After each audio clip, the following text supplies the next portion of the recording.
Hey folks, welcome back to Tracks and Tackle. Thanks for tuning in for this episode. We got a good one for you here today, guys. Got one of my close friends, good hunting buddy, just an all-around general, a great guy. Friend of mine's spent some time in the outdoors with me, brought me along on several hunting trips of his, and certainly taken him along with us to hunting trips of ours. And I'm really excited to hear his story. My good buddy from South Central PA, Dwight Bream, is going to be on the podcast while Arrow Eagle and Hollywood Horse sit down, and we just have an intimate conversation. And we're going to be talking about old stories, making memories, the importance of family in this outdoor journey. And so I hope you guys really enjoy this one. Dwight's all-around great guy. Join us on this episode as we unravel his journey. He's going to share some experiences. We're going to delve into the wisdom he's gained throughout a lifetime spent in communion with nature. And his story is a testament to the profound impact of the life outdoors. So hope you like this one, guys. Leave us a like and drop us a comment.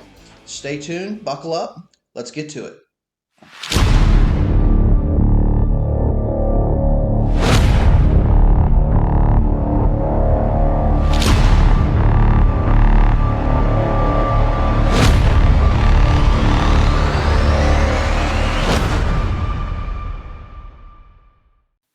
All right, hey everybody, welcome back to Tracks and Tackle. This is your host, the Arrow Eagle, and I got a great guest in store for you today. A friend of mine, he gave me a biography, and I don't know, some of the stuff, a great, amazing whitetail slayer of South Central Pennsylvania.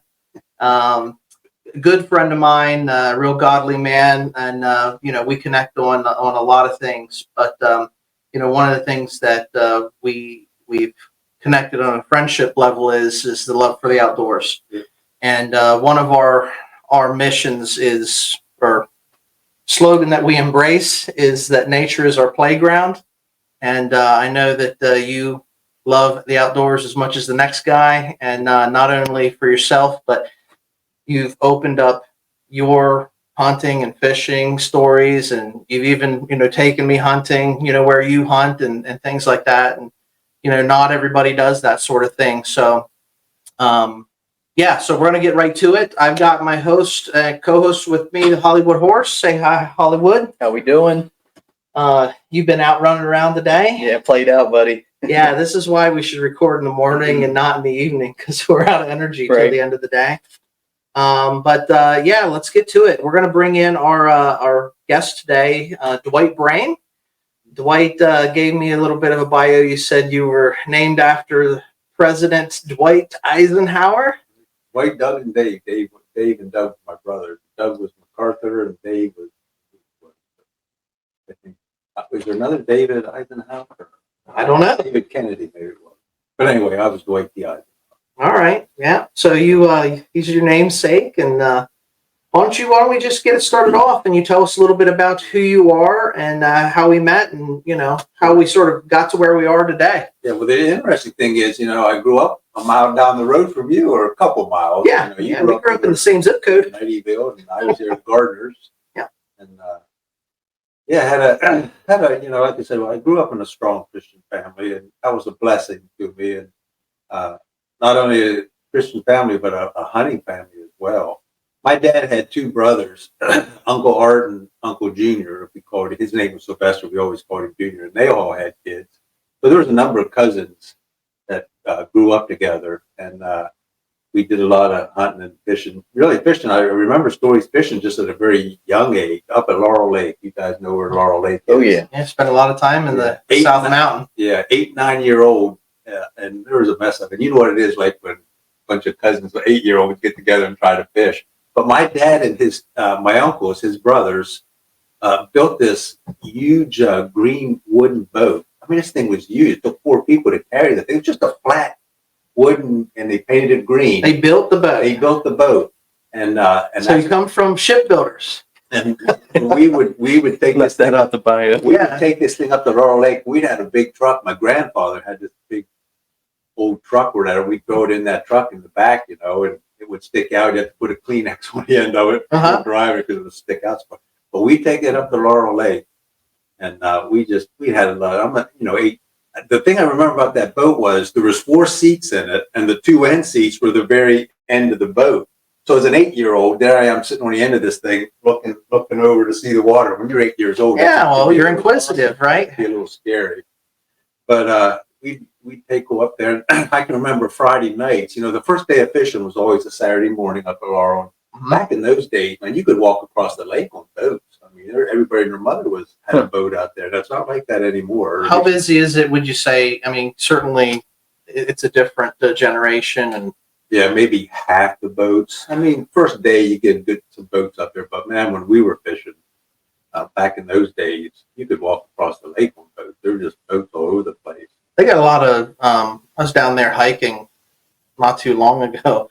And they got a lot of like lily pads and stuff on there. Yeah. Like they're taking over the lake. Yeah, the lake's not, like I said, we were there last year. Dad and I just fish on the shore now, but it just doesn't seem like. But I can remember stories like on Friday night, the night before, all the cousins would get together. We'd be digging up fishing. Get your worms. Getting your worms. Remember those days? Yep. Now you go to the store and get power bait. It's just not the same, And that's one thing I just realized. Back in those days, there was so much more family involved. Correct. And it would be neat then Saturday morning. The boat only held 2 of the families.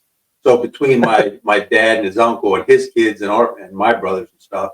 So we'd fish like half the day, and the other family would be on the shore. All and right. Then we'd switch.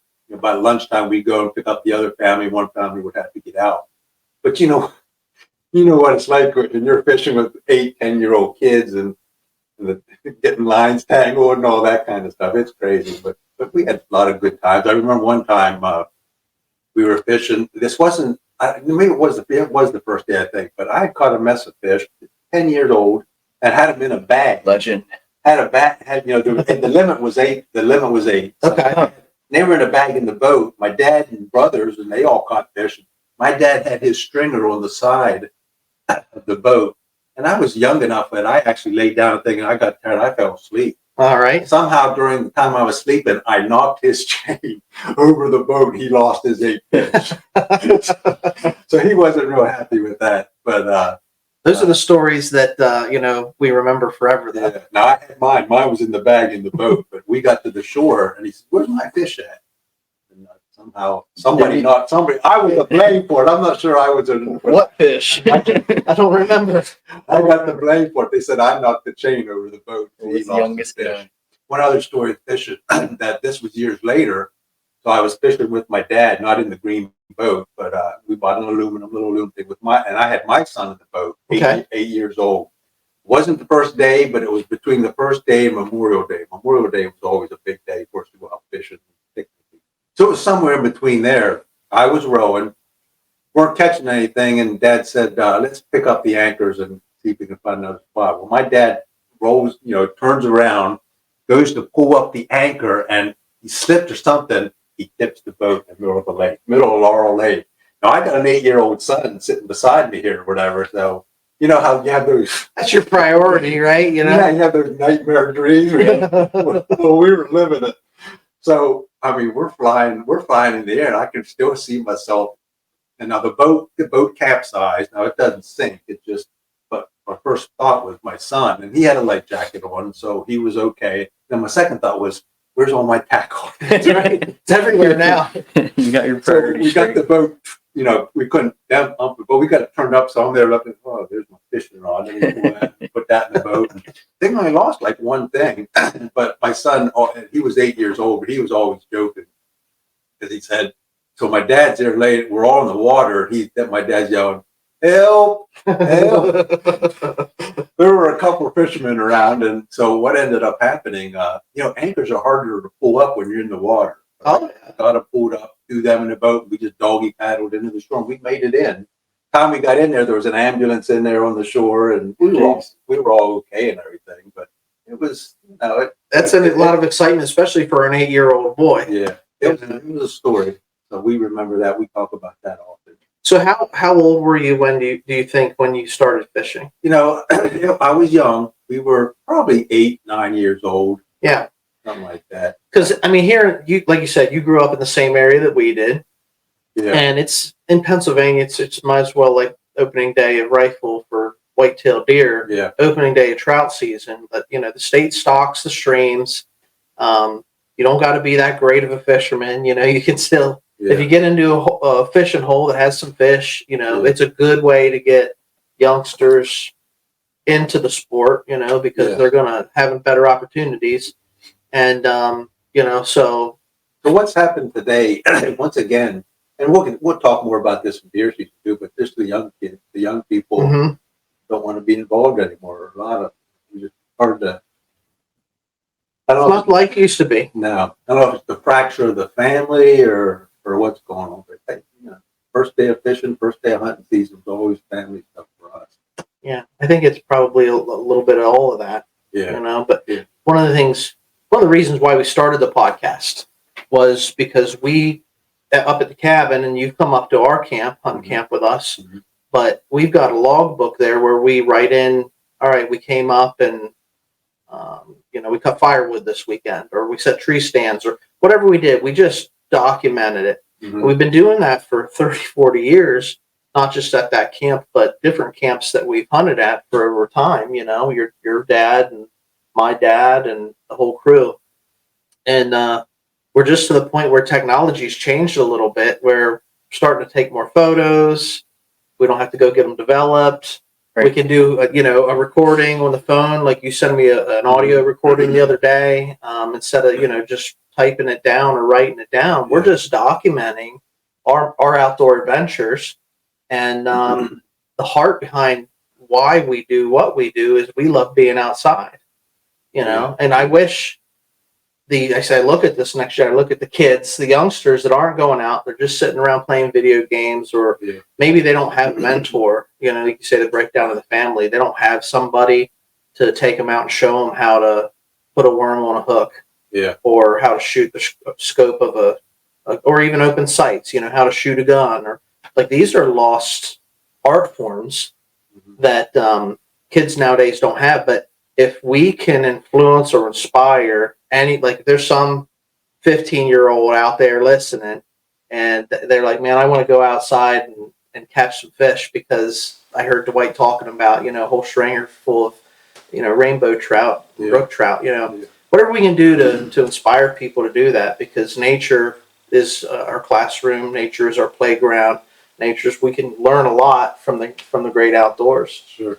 Couldn't agree more. But yeah, just to facilitate action, and you know, hopefully someone's listening to us or watching us, and what are these clowns doing? Like just to hear, like, this sounds like fun. Like, I want to talk to my dad, or you know, I want to get out here and make some memories just like they are.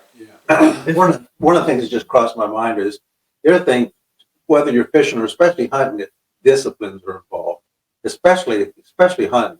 True. You can safety. Safety, but you can sit there all day and not see a deer. Right. You know, are you going to hang in there? It's a little discipline. It can be frustrating. It can be, yeah. I know a lot of adults don't want to do that. Yeah. You're right. Yeah. You're absolutely right. It's not easy. If it was easy, everybody would do it. Sure. You know, but, well, that's good. You started, how young were you when you started, Hollywood? Couldn't tell you. Right when I was old enough to walk. Yeah, you were tagging along. Going down to the creek, and I just remember memories of being grumpy in the morning, getting down there, and you know, just having to wait, be patient. But you know, when 8 o'clock hit, and you get your lines wet, that's when all the excitement happened.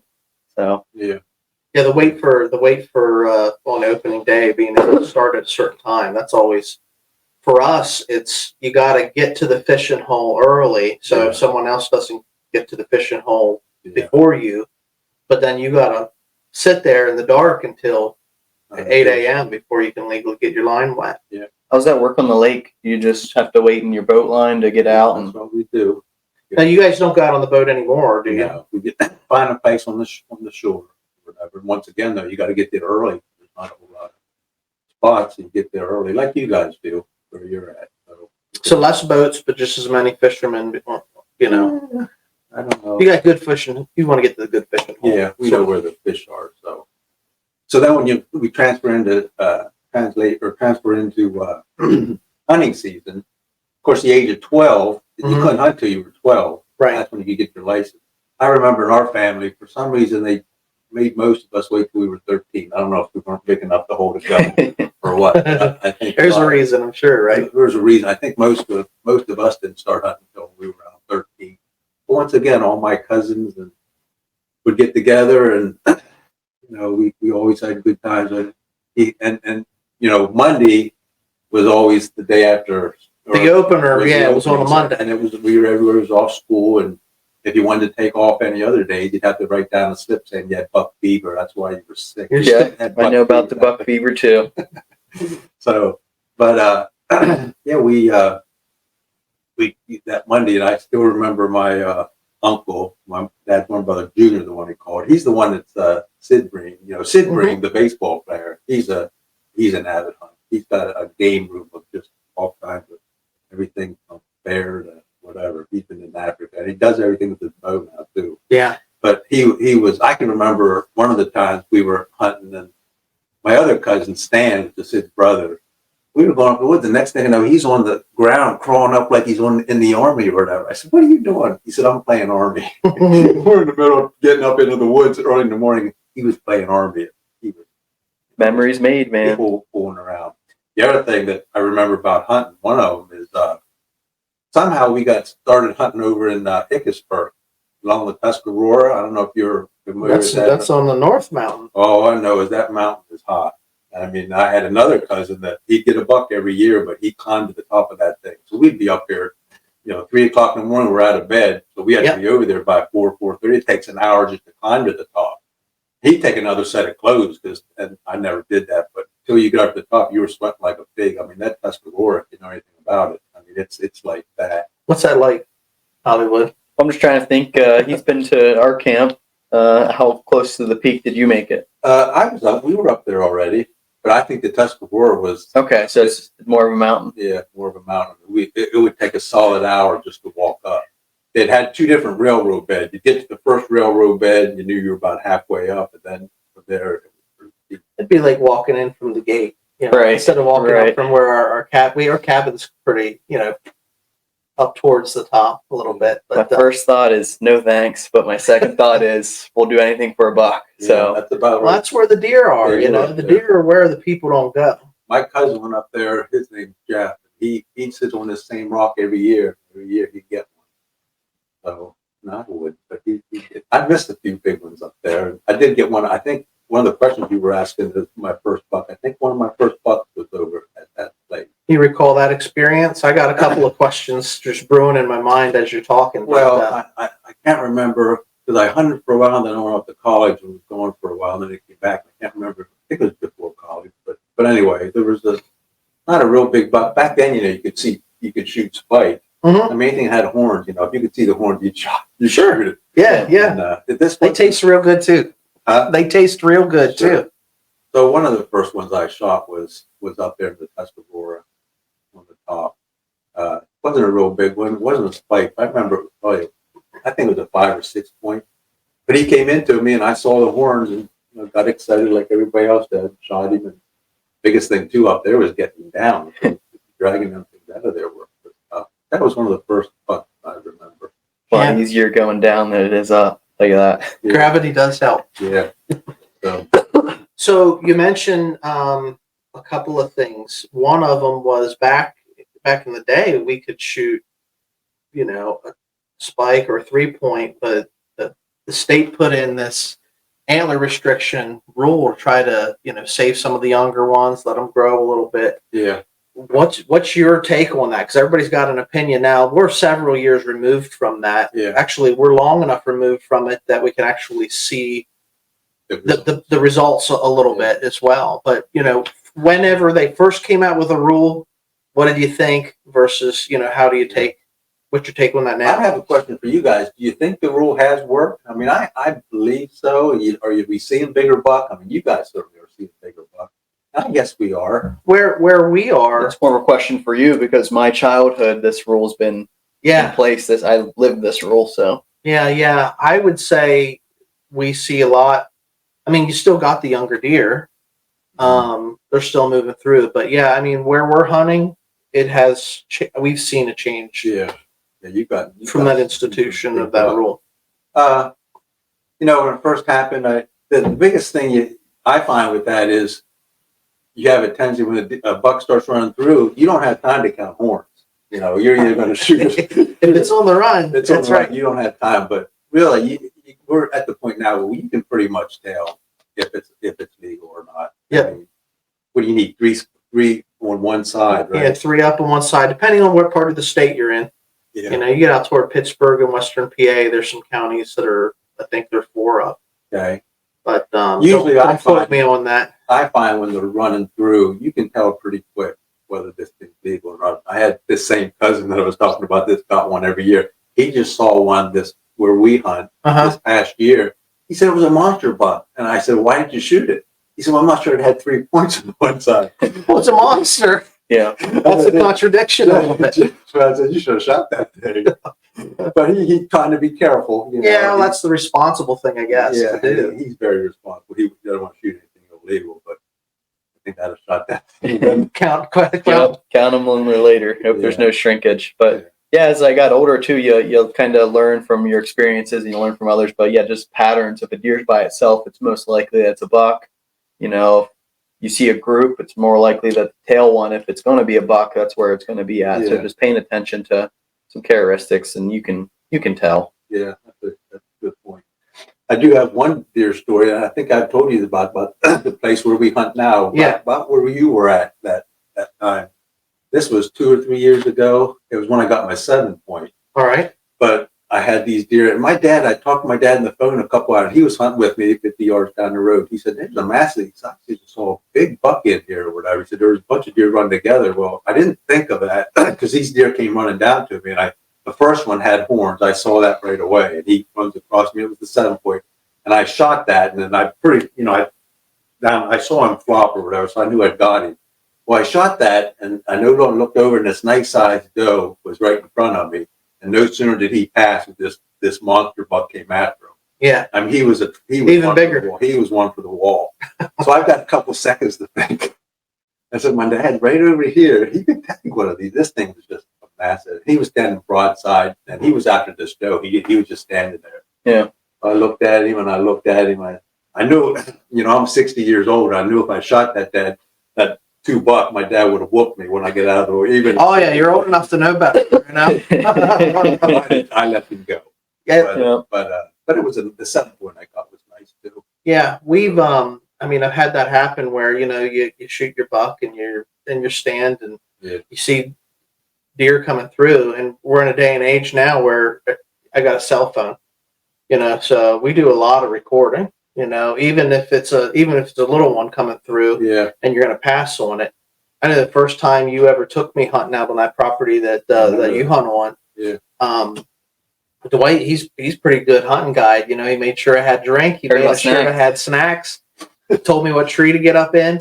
It wasn't much after daylight, and I saw a little yearling, prancing around, playing around. So I had deer activity. I could watch her and just sat there and record. Yeah. Just sat there and record. And then went along, and I had a little buck come through, and it was still early in the archery season. Yeah. So I wasn't going to shoot it. And I was actually hoping it went back, that you would get a sight of it. But I got the cell phone out, and I need to remember to do that. You get excited and you forget that, but it's cool the way, especially you guys have it set up where you can actually, film as you're shooting and stuff, which is pretty cool. We try, but the funny thing is, we've been given, even just yesterday, or might have been even this morning, my brother. Still catch heck about it. Yeah, you go out, you shoot big deer, and we didn't get any footage of it last year. We got, some does that we took and things like that, but, shooting these big deer that you see on the, on the wall, we didn't have the cameras on. His camera was on, and when the deer came in, he pushed the button thinking he was powering it on. Well, it was recording the whole time. He powered it off. He turned it off. And the brain shut off. And me, I had seen so many deer in archery season that until opening day of rifle season, I wasn't even thinking about recording. I was just going out to take a gun for a walk, and I would have been happy if I seen anything or not. But yeah, we still hear about it, don't we? Yep. Yep. Our toughest critics are family members. Yeah, without a doubt, without a doubt. So my other question, Dwight, is, you hunt archery? Yes. Did you start right away hunting archery, or I just started that about. There's a story, a little bit of a story there, not that big, but I got the crossbow 5 or 6 years ago. Excuse me. And all my cousins and stuff, they're all grown up now, and like Sid's a big one. They all hunt with whatever you call compound it, bow. compound bow. So when they heard I got a crossbow, I'm a little wuss. What are you doing? Well, that's another debate in the hunting community, right? So I said, at my age, I'm not sure I'm ready to go out. Not like I needed a lot of practice. I mean, 2 shots and I was in the bullseye with those crossbows. They make it easy, yeah. They do. But I have not shot a deer yet with my crossbow. It's all been with the rifle. Yeah. So I had a chance this past year. I could have shot a doe, and I don't know why I didn't, but I was busy. I had to go away or something. But I had a doe in front of me, and I could have shot that with the crossbow. I could have attempted to shoot. But one of these days, next year, I'm going to make sure. Don't you hesitate. You know? Speak it into existence. Sometimes you wonder, because a lot of times, the deer come through, there's going to be a buck following, so you kind of hate to. You let them pass. You let them pass, see if something's coming up. And I think that's one of the reasons that I let this one go. I thought maybe the way it was acting, the way she was acting, I thought maybe there was a buck coming behind her. So I let that one go. But I got to get me something with the crossbow. They say it's a different feeling. I mean, it's still fun to shoot a deer with the rifle, but it's a different feeling. I mean, what would you say if you had to? Because you've killed deer with the bow and the gun. And does it feel the same to you, or no? Yeah, archery, they're a lot closer, and you have a lot more strikeouts where they just don't get close enough, or they do get close enough, but you have to let it walk because it's not what you're looking for. But yeah, it's just a different animal. Yeah. You shoot, and then there's more trailing, but there's a lot more of just the excitement, I guess, is what I get at. More personal. Yeah, they don't always drop right away. I mean, even if you hit them good, get a good hit, they don't drop right away. So there's more tracking and that sort of thing. But I don't know. There's something more intimate about killing a deer with an arrow than with a bullet. Even though I get pumped when I shoot a deer with my gun. Yeah. And one of the things that we were doing some butchering this weekend of some hogs, getting some pork in the freezer. And you were filming me, and I was just talking about, I was cleaning the stomach of the hog out. And we were just talking about, we don't waste any part of the animal if we can use it for something. Yeah. And, it's an appreciation for the prey. Like, I don't know that every hunter does this, but I think a lot of hunters probably do. They have there's a connection with the prey. Like, we're the predator, but we appreciate. I know we do appreciate that animal that's given its life. And I know I've hit deer and they've gotten away, and it really bugs me whenever you have that happen. Two-way street, and you run that risk in archery. Yeah. So you got to let them get. It's a little bit more intimate. You got to get them deer to come in. But, I want to be there whenever you get that first inaugural one with the arrow. Next year I'm going to have you. Let's do it. I'll go back and we'll talk about it. Yeah, we'll get you back on. We'll get you back on for that. Okay. We're close enough that don't pass on it. If you need somebody to help you drag it out, Yeah. I'm close enough that we'll come get it with you. Yeah. All right. That's not a problem. I'll keep that in mind. All right. Well, fishing, hunting. You grew up in central Pennsylvania. Yeah. It's kind of like a rite of passage in this part of the state. Mm-hmm. We grew up in the outdoors, but one of the things you talked on is family. Yeah. And when we address our audience and the people that listen, and I know that we even use this language like, hey, hunting family, because I could sit down, I could not know you. We could sit down at a barbecue and find out that you're an outdoorsman and I'm an outdoorsman.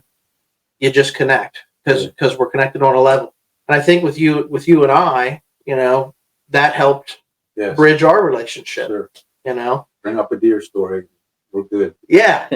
Yeah. I mean, with my family, that's all that you need is somebody talking about the outdoors and everything. But so you got any like big plans for trout season this year? Because it's going to be here in a month or so. Couple weeks. No, I'm still trying to. Like I said, my dad's getting older, and my son does not fish, but maybe I can get involved. But I like to get out there with my dad because he's getting older and having a little trouble getting around. But Sure.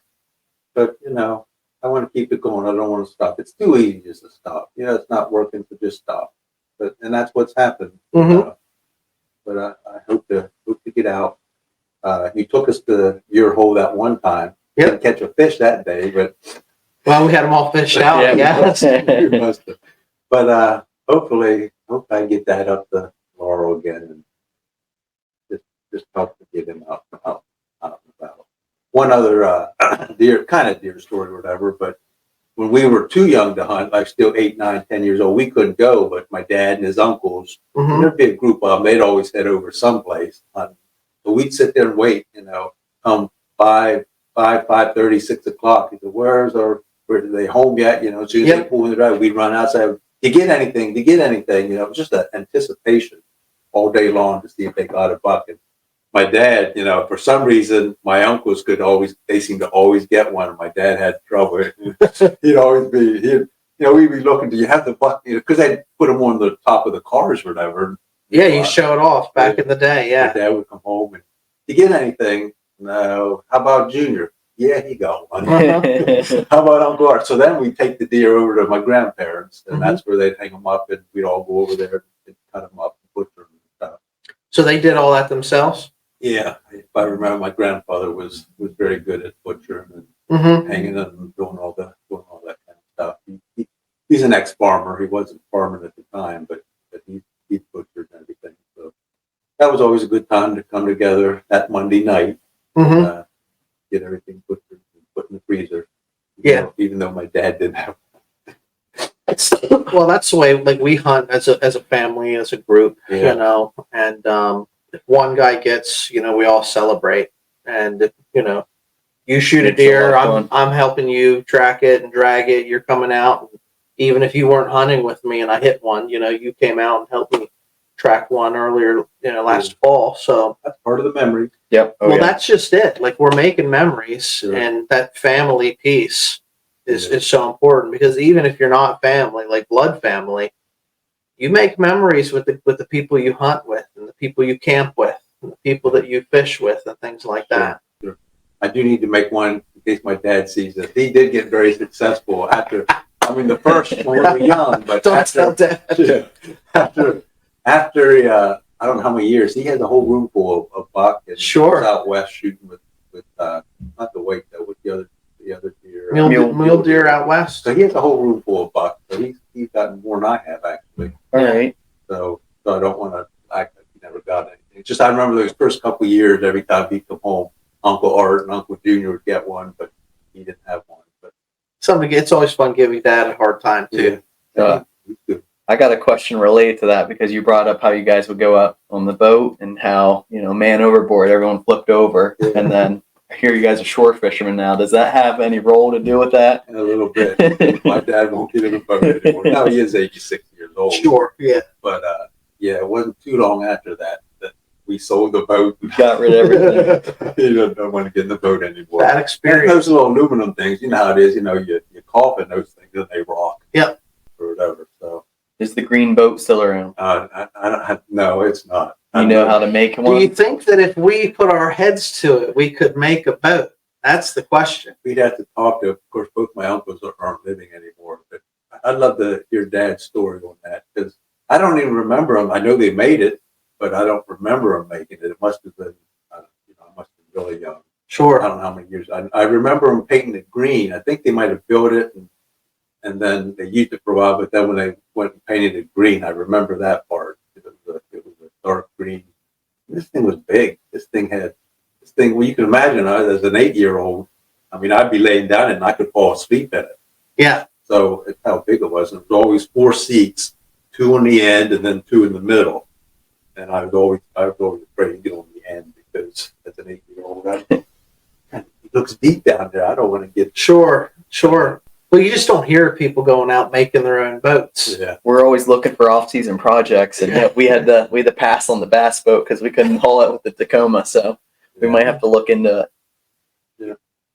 Well, what other thoughts or questions did you have that we wanted to review with Dwight? I know that been bugging you to sit down and spend some time with us because I know you're a storyteller, and I know like usually you ask me a lot of questions. Yeah. What I'd like to do is I'd like to get you back up to hunting camp sometime this spring or summer if you want to go up and do. We're doing a bunch of shed hunting right now because we're in between seasons, and certainly I want to get one of those big bucks you guys shot last time. You guys were seeing a lot of nice deer.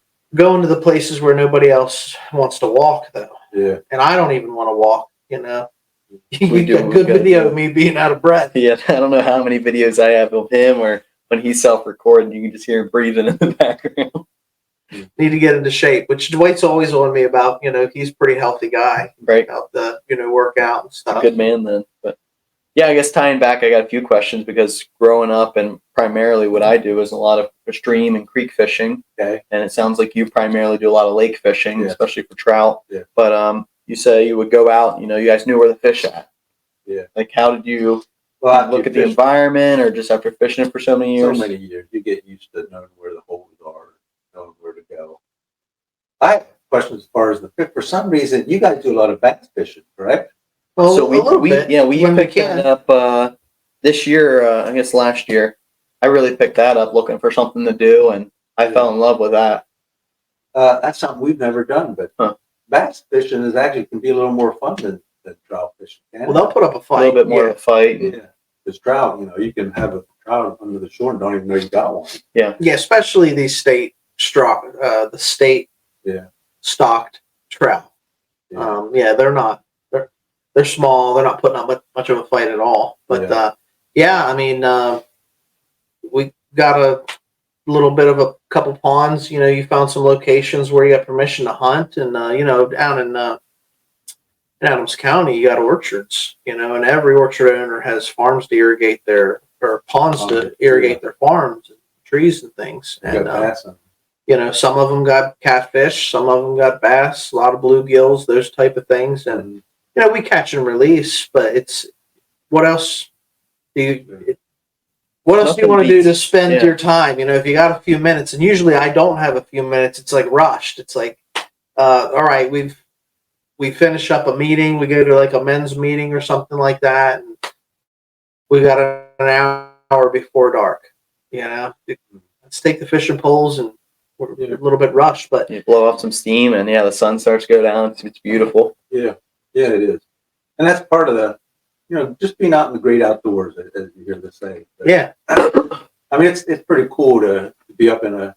I still have this climber, which I gotta find it because these climbers can be.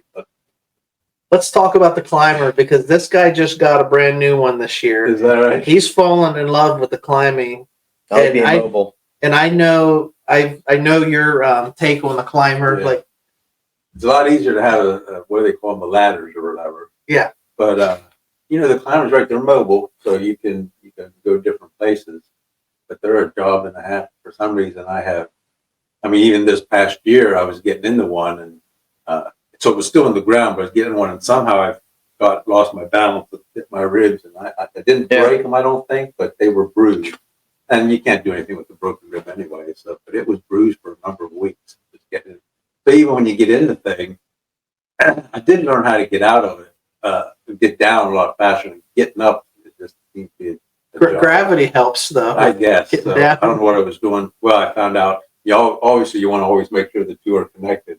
Don't ever go up there without two things connected, because that can be because I dropped them already, but I was able to reach and pull it up a little bit. Mm-hmm. But it's just, I was talking about being in the outdoors. This is when you're up a tree, at 6 o'clock, 6:30, 6:45 in the morning, that sun starts coming up. I love hearing the forests come alive, wake up. Yeah. So and I like that at the creek too. But I think of that picture you sent me of the silhouette of you in your tree stand. Yeah, that was pretty cool. I just didn't realize. I looked behind me, and somehow the way the sun was hitting me, I could see the tree and me sitting in that climber. Yeah. So, but the other thing is, I won't preach or anything, but being a Christian, you just see God created this thing, created it for us to get in the mountain and enjoy it. What if we're going to hunt any in heaven? What do you think? I don't know. We talk about is there catch and release, hunting. I don't know. It brings us pleasure. So yeah. I mean, heaven's going to be something else. Yeah. When we get there, I guess we'll find out. Maybe we'll shoot them and we'll eat them up there too. I don't know. You know. Yeah, I don't know. I don't know. We'll get some comments. Leave us a comment and tell us what you think in the afterlife if you're a hunter, how that works out for us. Man, that'll get a conversation going. Yeah. But I will say God is like the master creator, and he's quite the artist. And we do hunt ridge tops and mountain tops. And, when you get up above everything and you're in the eagle's nest, real high, and you see those beautiful sunsets and, clear crystal stars, out in the morning when the sun comes up. Yeah. I mean, you feel closer to God. Yeah. Without 100%. A doubt. So, and I think, from wherever anybody is on the subject, whatever the personal beliefs are, I think most outdoors people are God-fearing people. Like they recognize the Creator and appreciate the nature, and what it has to offer. Yeah. There ain't no doubt about it. Yeah. Right, it's a beautiful place, and even butchering. We were up early, and the birds started chirping. But that's what my mind goes to when you're at the stream, 6 o'clock, and everything's coming to life. You start to hear it and soak it in. So I made a comment like, "Hey, fishing season's almost going to be here." It felt like it yesterday. Right. The temperature cold, but not too cold. But 30s, high 30s, and you hear the birds start to sing in the morning when we get up in the morning before the forest wakes up. So how many hogs did you butcher yesterday? We did 2 yesterday. Did you? And I think those are 500 and 350. Yeah, there's a big one, sausage hog. Yeah, so it's a lot of fun, and we'll probably do a show on harvesting the animals, like breaking down and talking about after you kill the animal, whether you're on the farm and it's a cow or a pig, or you're in the field and maybe it's a pheasant or a whitetail deer, harvesting that entire animal, cleaning it up. I've got more or just as many good memories in the butcher shop, hanging out, telling stories. It's that family environment, with your buddies and everything. So I didn't even think of that. We didn't talk about. I also grew up hunting rabbits and pheasants. I'm assuming you guys did too. Oh yeah. But my grandfather had a brother lived up in Newville, and that was the first day there'd be a mess of us up there. Dogs. I was going to say they hunt with dogs. Oh, dogs all over the place. And pheasants. Back in That'd those be a lot of fun. It was a lot of fun. Back in those days, a lot of pheasants all over the place, and you might want to turn this off because there was rabbits all over the place. It was nothing for somebody to get 10, 12 rabbits. Yeah, sure. I mean, they're on the farm or whatever, but there was just game all over the place. We used to, in a church I used to go to, we would get a group of guys together, like 8 to 10 guys, and we would go out to, it was a pheasant farm, and they would release the birds, and everybody would have an opportunity. You go out with dogs and guides, and they flush them up. Now they were farm raised birds or whatever, but we do it sort of like as a men's activity. Yeah, and that would be a good way to get like the younger guys that didn't have a mentor, never had any hunting or anything. We get them to come along for something like that because it was easy hunting. Really, is it hunting or not? But spend a few dollars and pay for a couple of birds and have them released, and then take out these guys. You get them into the outdoors, and they realize that's a lot of fun. Yes, that's one of the discouraging pieces with kids today, because you do go out, you don't see as much game. So if you're not doing something, they get discouraged and they don't want to go back out. It goes back to what you said about disciplines and patience and things. But once you do shoot, it only takes a couple of kills and you start to get excited. Get the itch. Yeah, for sure. Funny you brought up rabbit hunting. I went out once. I guess it's the off season, and I convinced Dad to go out, and he's busy, but we went out. We're walking this little strip. It's woods on both sides, but it's got where you could drive your truck through it. And I just ran around walking, not seeing anything, and then finally, I didn't even have time to pull the gun up. It's gone before you know it. It was that moment right there. I knew I wasn't meant to be a rabbit hunter. Yeah, we get a situation. I remember Sid was a big rabbit hunter, but we get in the woods and it's so thick in there you can hardly even walk through it. He said, "This is that's where they are." He said, "The rabbits are in here if you want them." Yep. And he'd walk through, and sure enough, he'd shoot them. Yep, you got to be willing to go. Yeah, we did. We grew up driving a lot of deer. I was just thinking about that. So we get a big group of guys together, and the young guys like us, we would be the dogs. We'd be the dogs. And we would be in there busting the brush, to drive them out to the standers and stuff. But if you did good, the standers would give you a dog treat when you got out there. It might have a Snickers bar or a peanut butter cup or something. That brings up memories. I had a lot of even extended family, like Ken Bream. They'd hunt over there in Gardner's. And they knew the mountains over there. Over there with roadside rest and stuff. Yeah. They'd line them up here, and you'll go this way, and we'll be at the other end over the mountain. I guess guys still hunt that way, but I don't know if that's a thing of the past or not. I don't hunt with a big group driving anymore like I did when I was young. Yeah. But I know, I hear my dad telling stories about that's how they always hunted with the farm. They get the farmers would just get together and they push their properties. Yeah. And, so I wonder. That's a missed art. Yeah. Yeah. Tied into family, and that was fun. People are getting old. Yeah, well, I mean, even just from one farm to the next, you knew your neighbor. Yeah. And I'm sure there's guys that go out and still do it, but I think the property isn't available like it used to be. Yeah. Everything's built up at least around this area, and we had a lot of good memories. Yeah. Walking all day through briars and green briar patches and all, but we loved it. Yeah, and just being young, hard to sit still, so it's kind of fun when you're told to walk through this woods, and even though they're using you for your youth and your legs and your energy, but it was just a blast, and you kept warm doing it. Weren't cold. Yeah.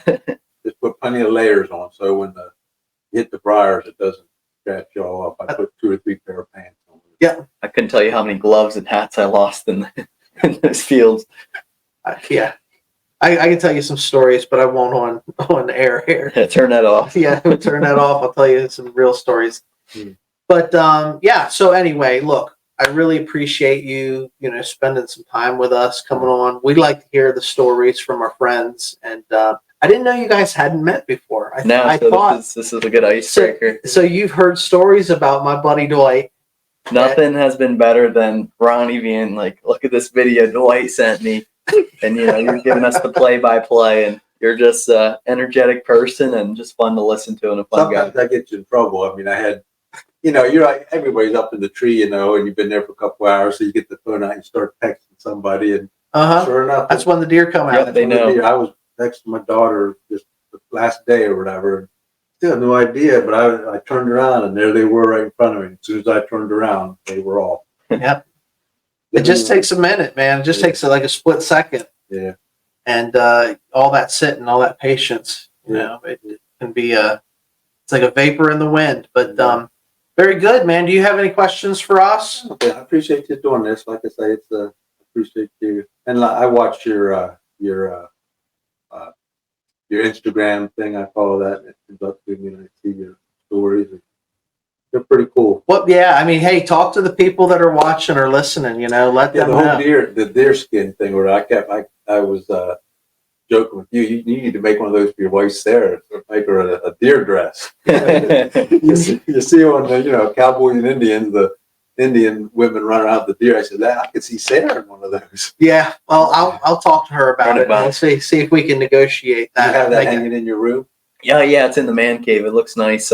Because my grandfather passed down through the lines. He got a coyote. There's a coyote fur on one side of the TV, and then the deer hide is on the right. Kind of fits right into place. Looks like he did a nice job with that. Yeah, he's got a pretty cool man cave, with the outdoor theme and stuff on the wall down there. So it fits in really good. And we want to do some more. So that was the first one. By no means are we experts. We're just learning as we go, and we'll share what we learn as we go with anybody that wants to listen. But we just love doing outdoor projects, and it's an off-season project. So this year, when you go out and you shoot your deer with the bow for the first time, like let me know. We want to skin it out. We'll keep the hide, and give us some more practice. You can make it the centerpiece of your house. Yeah. Yeah, like I said, I need to talk to my wife. That's the other joke that we did. The last one I shot was just a little deer. Well, it was a little 4 or 5. It was a small thing. I keep telling her I'm going to put it above the fireplace, or whatever. She was away one night, and I had it, and I took all the pictures off the wall, and I put it. And then, of course, it didn't go over real well. And then I sent another picture to the kids. It was out in the garage above my car. That's where it ended up. Yeah, you got to keep peace in the household. Yeah. Well, appreciate you guys having me. It's been good to be here. Yeah, it's a blast. We'll have to do this again. Yeah, well, what I'd love to do is, if we can't get you up to hunting camp this summer, we can definitely go out and do some trout fishing. So hit some bass ponds too. Yeah, take you out to the bass pond and let you maybe rip some lips on some big fish. Yeah, very good. So we'll have to find out what your schedule looks like and when you're allowed to come out and play. Okay. But all right, well, guys, that's it for this episode of Tracks and Tackle. Appreciate anybody that's tuning in. You can find us on social media at Menser Outdoors or Tracks and Tackle. And if you have any questions or comments on this particular episode, certainly drop us a line. We will respond to that accordingly. But until next time, keep living and stay wild.